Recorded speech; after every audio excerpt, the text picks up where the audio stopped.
curious about your character.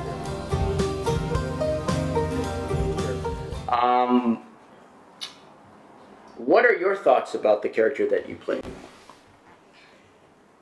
She interacts with the protagonist in a way of bringing out her reality that she is a nurturer of people, and is very excited to meet somebody like that. And it renews memories of her childhood, desires that she had to be in a nunnery and to have people around her who really were altruistic and cared about other people. And this is so important to her that she has found a new comrade in arms. How does your character kind of differ from, I guess, the rest of the female characters in the play?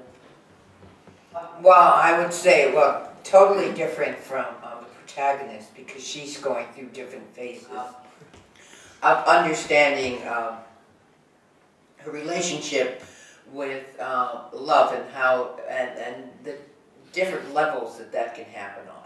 Almost like Maslow's foundation, she starts and rises. Maslow's hierarchy, yes. Right. And rises to the top.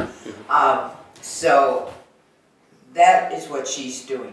The rest of us are actually part of that pyramid, where she meets us on a certain level and then goes on to another level. So our stories aren't progressive, we're just on that one level.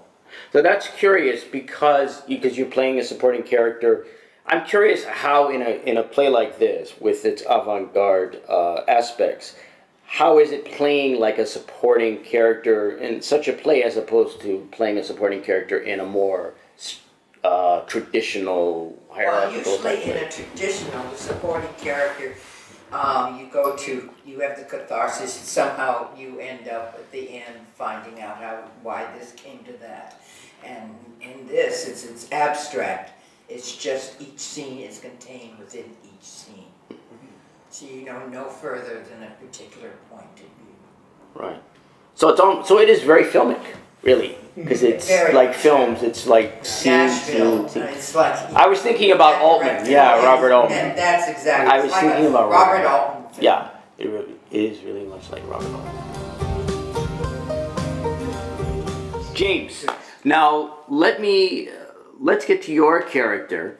Tell me something interesting about your character, just right off the bat. Well, Carrie's a playboy type who also has artistic inclination.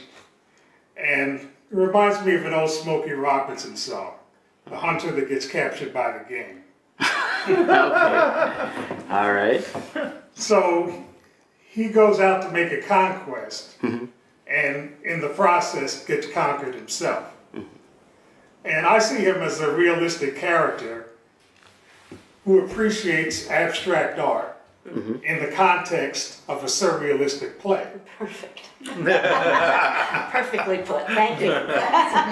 It's interesting that you stated that, because I was going to ask about how you felt playing such a realistic character would work in a surrealistic play. Is there any... Well, you have to find a basic truth, and the truth plays itself. So whether you're playing a character on Mars, whether you're doing Shakespeare, whether you're doing Tennessee Williams, you got to find the truth of that character. And it all relates to human nature. So what do you think the truth of that character is? Well, he got what he deserves. Because I think he's a liar, first of all. Okay. He set out really to do a seduction, and in return, became himself seduced. He's probably slept with somebody else's wife knowingly, but this time he did it not knowing. And I also tend to think that maybe he has a little bit of a history himself, and that he's not being totally honest with Rebecca's character. But again, that's my interpretation. It's not in the script. It's just what I think is happening. Right. Art is in the eye and the ear of the beholder. Right.